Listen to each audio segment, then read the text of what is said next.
Hello everyone, I am Shruti from Yourpedia, and today I am going to discuss about the employment form, which is they have called it as application for employment for GAIL.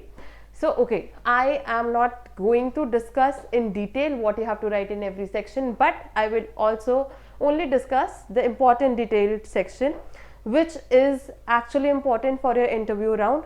How to write, what to write, and what not to write. Okay, let us just dive into it. So this is the first page, and here you are starting from your personal data. You can, or you all know to take your category, your subcategory, your name in capital letters, underline your surname separately. Okay, here is your page 1, and your father's name, all the personal details. I am sure you are very much aware about it. Name of organization, where he was employed, everything related to it, your address, your telephone details, your residence, your mobile number, email address, permanent address, everything. Make sure every detail that you given are totally up to the mark. You are not falsifying or maybe writing incorrect details into it. That will actually lead you to termination. So let us see your nationality, religion, height, weight, and everything. So basically, in case of ex-servicemen, you know what to write here. Your rank, your discharge, from your discharge book you can easily get all these details. Your male, female, your sex determination, your marital status, details of children. If you do not have children, just write not applicable.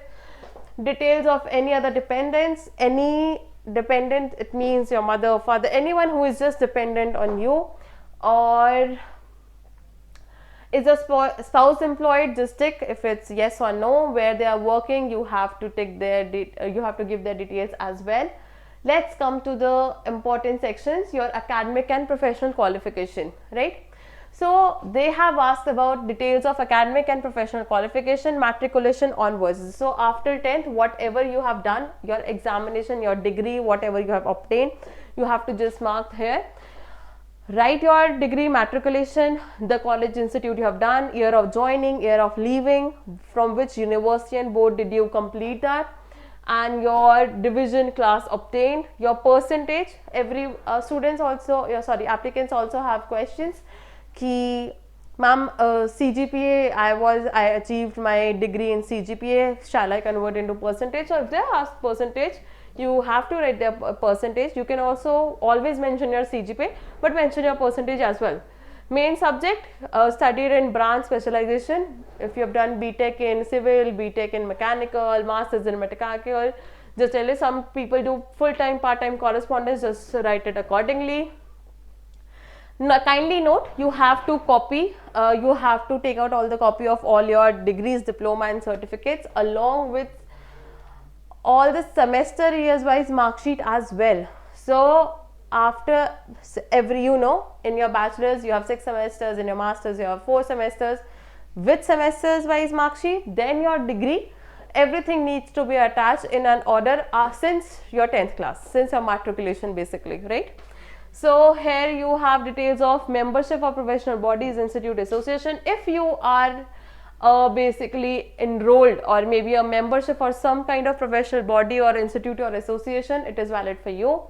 So you are aware your status of membership, you need to give that detail, institution or association, whichever you are associated with, year when you were enrolled, whether recognized by Government of India, equivalent to degree, you should also write that. Whether awarded after passing some prescribed exam, you should always write that as well.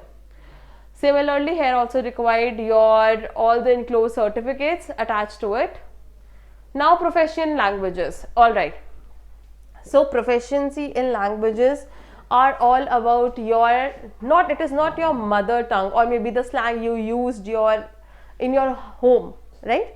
Suppose you cannot write Haryanvi here, you cannot write I am Pahadi, not such languages. Mother tongue you can always write, suppose Hindi, you speak Hindi at home.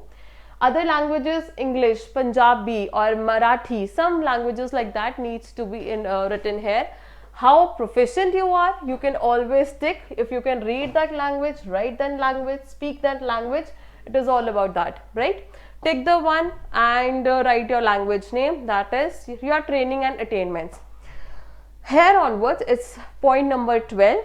here onwards what happens is you are supposed, your interviewer will technically ask you questions starting here, your point 12 to your point 15.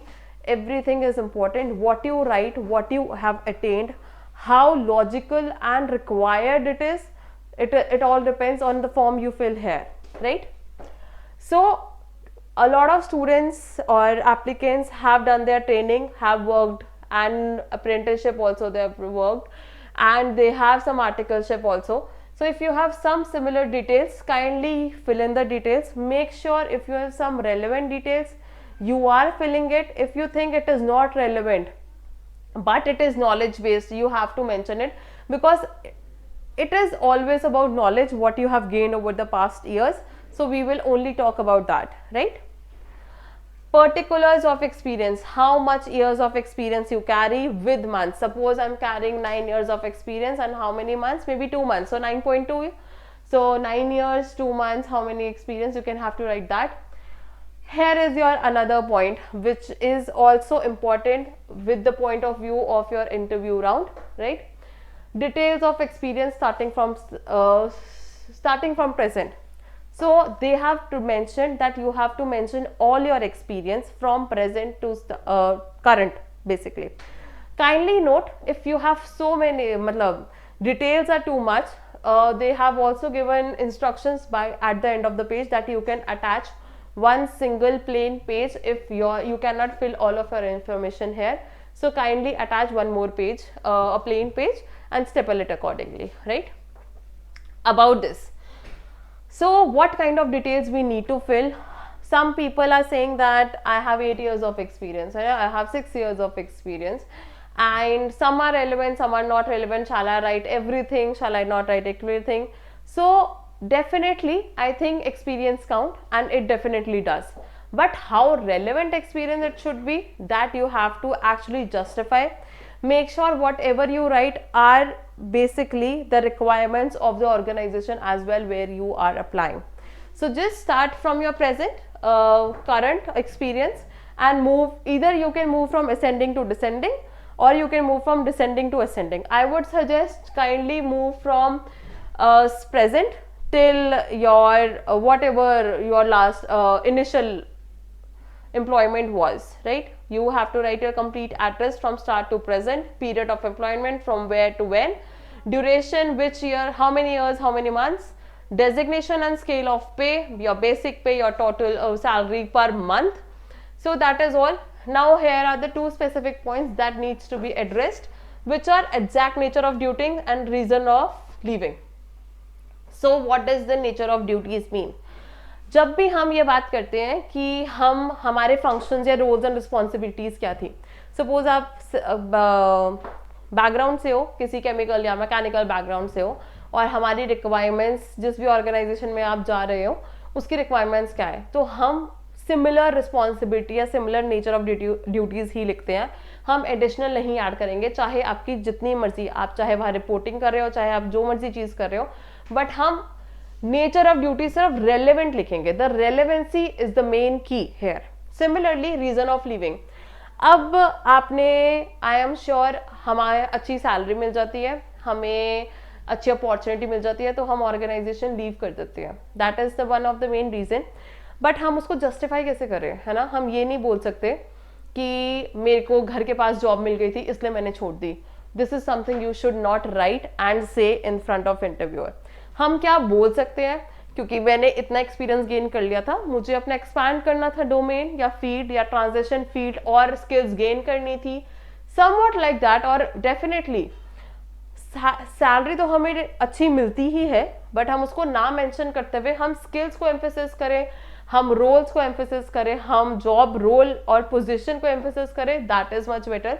तो अपना reason of living जो भी आप यहाँ लिखोगे वो आप make sure करो कि आप जो भी लिख रहे हो वो उस अकॉर्डिंग लिख रहे हो कि आपके ऊपर काउंटर क्वेश्चन ना हो उसको, और आपकी प्रोफाइल पे नेगेटिव इम्पैक्ट ना डाले, राइट?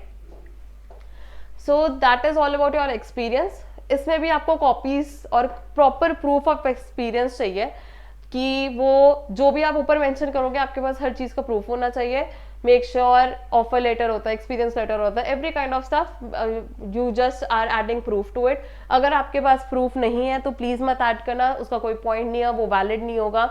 और भी पॉइंट्स ये निकलते हैं कि हम क्या शॉर्टर पीरियड को ऐड करें. अगर मैंने कहीं सिर्फ 3 महीने जॉब करी है, 2 महीने जॉब करी है, क्या वो ऐड करें. तो हम आई कैन ऑलवेज से कि आप अपनी प्रोफाइल एवेलुएट कराओ ये फॉर्म फिल करने से पहले. We can always suggest you कि आप ये वाली चीज मेंशन करो ना करो, कितनी रेलेवेंट है आपकी फ्यूचर जॉब प्रोफाइल से. Fine. So it is all about, you can always contact us for such doubts and such queries. Let's move to our next point, which is 15th, present employment status. अगर आप currently employed हो तो आप टिक करो, नहीं हो तो वो भी टिक करो, और डेट मेंशन करनी अगर आप अनएम्प्लॉयड नहीं हो. सिमिलरली आपकी ये सारी पर्सनल जॉब रिलेटेड डिटेल्स है. सेक्टर आपने यूटिलाइज करने हैं, टिक करने हैं कि कौन से सेक्टर से आप बिलोंग करते थे, किस ऑर्गेनाइजेशन में आप काम करते थे. Right, this is all good. In case employed in state government, अगर आप किसी PSUs या किसी भी गवर्नमेंट सेक्टर एम्प्लॉयड थे तो आपने वो करना है. और प्लीज इंडिकेट अगर आपका प्रॉपर चैनल के थ्रू आपकी एप्लीकेशन प्रोसेस आई है, आपने ये भी इंश्योर करना है. Forwarding letter issued by your present employer, this is also very important. They have added, please enclose a copy. Okay. If no, please indicate whether you have submitted a no NOC. अगर आप किसी government में होते हो और किसी भी organisation में हो तो एक NOC लेटर होता है, वो हमें प्रोवाइड किया जाता है. ऑर्गेनाइजेशन अब आपको या प्रोवाइड करती है टेक्निकली. सो आप सबमिट करते हो बेसिकली, देन आपको वो लेटर मिलता है प्रॉपर. तो आप देखो कि आपने वो सबमिट कर चुके हो तो वो येस और नो टिक करना उस बेसिस पे अकॉर्डिंग.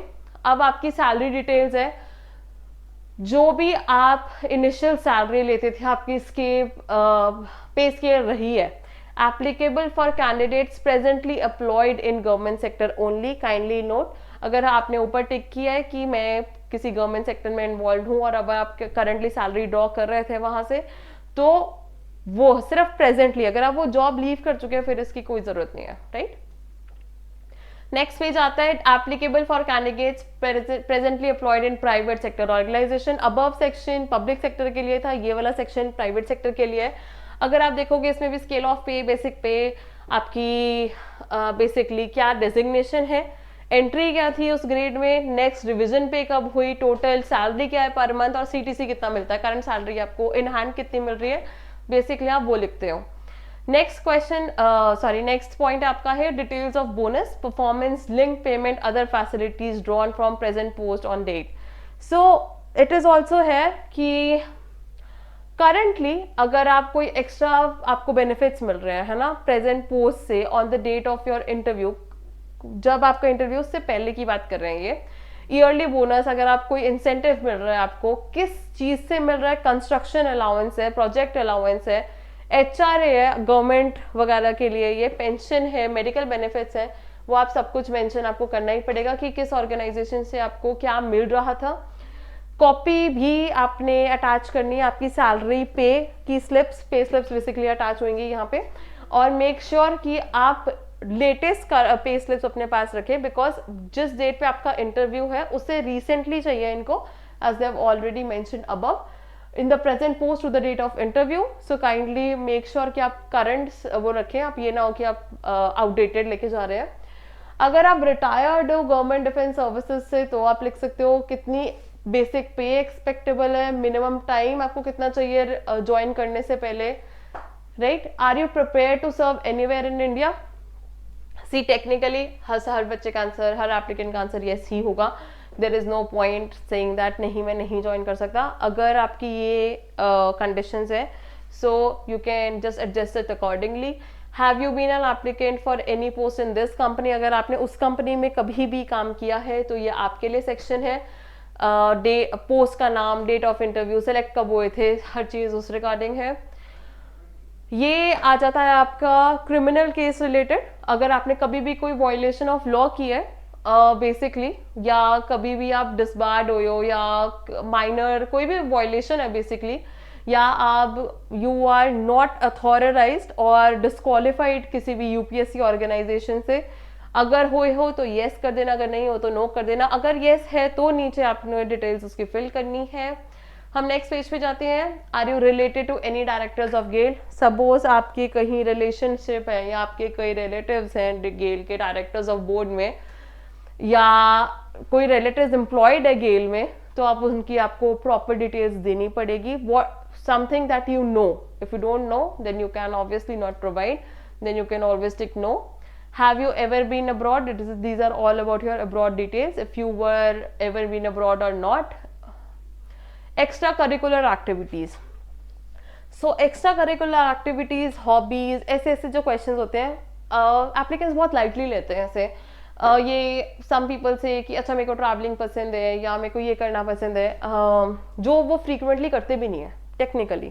एक्स्ट्रा करिकुलर एक्टिविटीज अब ये भी है कि apart from your time currently what do you extra do. May be आप एनजीओ चलाते हो या आप योगा करते हो या आपकी कोई हॉबी है। एक्स्ट्रा करिकुलर एक्टिविटीज बेसिकली हम किसी चीज़ को भी काउंट कर सकते हैं, बट ऐसी चीज़ जो हम फ्रिक्वेंटली करते हैं। ये ना हो कि हम मेंशन कर रहे हैं हम ट्रैवलिंग कर रहे थे, मेरे को ट्रैवलिंग का शौक है या मेरी एक्स्ट्रा करिकुलर ट्रैवलिंग है, बट आपने वो चीज़ करी ना, आपकी वो हॉबी है ही नहीं कभी। एक्स्ट्रा करिकुलर एक्टिविटीज़ ये भी एनजीओ चलाता हूँ, कभी डील ही नहीं किया, सिर्फ ऐसे लिख दिया, कोई पॉइंट नहीं है, उस पर क्वेश्चन उठ ही जाएगा।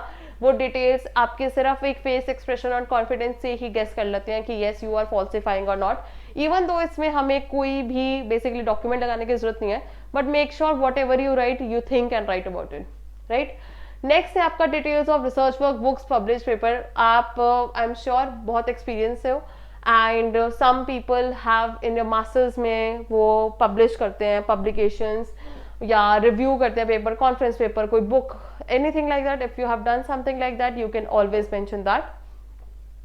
रेफरेंसेस, सो अगर रेफरेंसेस में क्या को हम इंक्लूड कर सकते हैं, रेफरेंसेस में इंक्लूड करेंगे जो रेजिडेंट्स है इंडिया के हों और एक पोजीशन होल्ड करते हो, जो बेसिकली आपके कैरेक्टर को एक्वेंट कर सकते हैं। आपके प्रीवियस एम्प्लॉयर हो सकता है, वो आपके एचओडी हो सकते हैं, आपके मैनेजर हो सकता है, आपका सीईओ हो सकता है, कोई भी। Basically they can watch about it. दो ही रेफरेंसेस हैं अगर आपने पब्लिश करने, तो नेम लिखना है उनका, एड्रेस लिखना है और ऑक्यूपेशन, जिस भी पोजीशन पे क्या काम करते थे, क्या बेसिकली उनकी डेजिग्नेशन है और किस बेसिकली किस फर्म में थे। तो टेक्निकली आपकी उनकी डिटेल्स देनी है, कोई भी दो डिटेल्स आप दे सकते हो, very easy. Okay, any other relevant details, information not covered above that you may wish to furnish. So technically अगर आपको ऐसी कोई भी डिटेल लगती है कि मुझे ये चीज़ मेंशन करनी चाहिए अपने फॉर्म में, ठीक है, आपने कोई इनिशियली कोई गलती करी हो, मतलब एप्लीकेशन फॉर्म में कोई गलती करी हो, एम्प्लॉयमेंट फॉर्म में रेक्टिफाई करनी हो, समथिंग अगर आप कोई एडिशनल डिटेल्स मेंशन करना चाहते हो, आप वो यहाँ मेंशन कर सकते हो। कुछ एप्लीकेंट्स के डाउट आते थे कि मैम मैंने तो वो चीज़ ये पहले ये भर दी थी बट वो चीज़ सही नहीं है, this is the honest thing. So आप यहाँ रेक्टिफाई कर दो रादर देन आप इंटरव्यू राउंड में फंसो, and make sure you have a proper justification for it as well. Okay, now 27 is the list of documents attached, true copies in respect of whatever points mentioned. So these are all the points where they asked you to enclose your copies for it as well, कि आपके certificates हो, आपके pay slips हो, everything like that. जो ये point refer करें आप please उनको रेफर करो, आप इनके डॉक्यूमेंट्स एक्चुअली वैलिडेट करो, ट्रू कॉपीज ही अटैच करनी है, मेक श्योर आप स्कैन कॉपीज लेके जाओ उनके पास, आप वही अटैच करो। They are not asking for original, they are asking for true, मतलब कोई फॉल्सिफाइड डॉक्यूमेंट्स नहीं होना चाहिए। Okay, this is your certification कि मैं सर्टिफाई करता हूँ कि ये सारी डिटेल्स करेक्ट है। आपने वहाँ सिग्नेचर करने है, आपने डेट लिखनी है, और they are just asking that yes मैं डिक्लेयर कर रहा हूँ कि सारी अबव डिटेल्स ट्रू थी मेरी, मैं रेडी कर ज्वाइन हूँ, sorry I am ready to join GAIL, and मैं रिजाइन कर चुका हूँ पास्ट जॉब को, ठीक है। सबसे ज़्यादा इंपॉर्टेंट यही है कि आप गवर्नमेंट में भी एनओसी प्रोवाइड कर चुके हो और प्राइवेट से भी रेजिग्नेशन दे चुके हैं, दैट इज व्हाट मैटर्स है। दो जॉब्स आप डेफिनेटली नहीं कर सकते, you are not allowed. So if I selected, I will not bring any influence for posting me at particular location. Delete whichever is inapplicable. Okay, so you have to just certify this. You have to just sign it, and this is for your office use only. So that is about this GAIL form. And I hope if you have any doubt and inquiry regarding any section about this related to form or GAIL, just you can always contact it on the contact information given below. Thank you for watching.